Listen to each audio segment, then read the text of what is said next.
Hello folks, welcome to the Malware Monthly for July and August.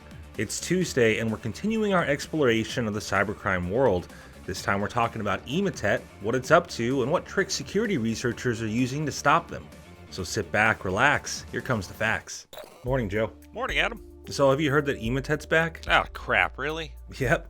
When did that happen? Researchers started collecting new Imatet campaign emails around July 17th, after Imatet had been quiet since about February 7th. What's it doing?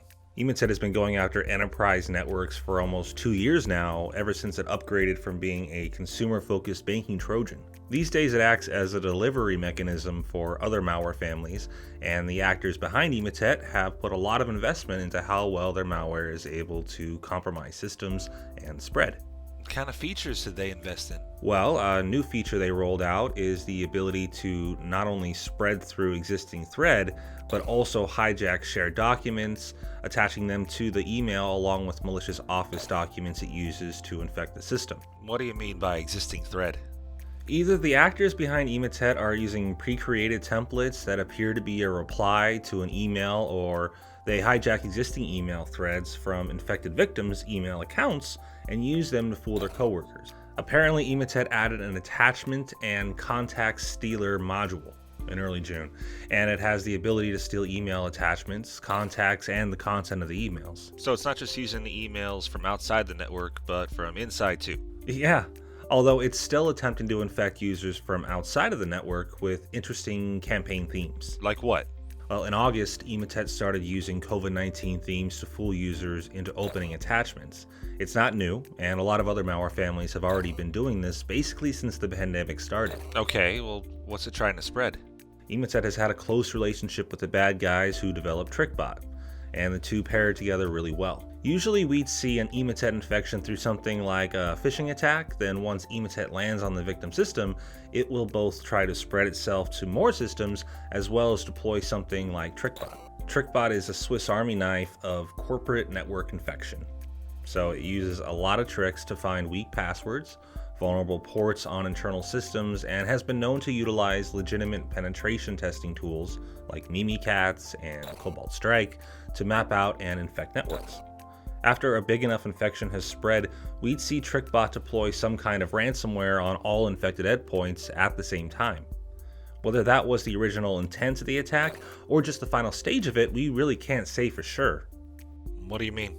Well, both Imatetet and Trickbot used to be banking Trojans, which means that they would get installed, hide out on a system, and wait for the user to log into their bank or enter their credit card information into a payment form, then steal that data. So for these families to only be used for infection and gaining persistence on the corporate network really seems like a waste. More than likely, they're also collecting whatever data they can while also trying to jump to all corporate systems. That makes sense, but can we stop it? Well, funny enough, there have been a lot of efforts recently to either disrupt or disable Imatetet infections. For example, an operation called Emotet involved hijacking Imatetet distribution sites and then replacing malicious payloads with GIFs and funny images like the Hacker Man meme. It actually stopped the Imatetet group from sending more emails until they figured out how to stop it. No way! How did that work? Well, Imatetet uses poorly configured or protected websites like WordPress site to host the malware that users download when they open the malicious document and activate the macro script. Apparently, the Imatetet group deployed open source web shells on these hacked servers and also tend to use the same password for many of them. The theory, anyway, is that someone figured out what that password was, then started hunting for Imatetet distribution servers and logging in using that default password. Does anyone know who's doing this? Nope. Imatetet has been active for years, so it could be a security researcher or it could be another cybercriminal trying to mess up Imatet's groove. You said there were efforts to disable Imatet. What's that about? Yeah, there was this vulnerability in a version of Imatetet that was released in February of this year, so researcher James Quinn from Binary Defense created an exploit to that vulnerability and called it Emo Crash. The first version of this exploit involved changing saved file names of Imatetet victims in the registry, basically making it impossible for Imatetet to activate and reach out to its command and control server.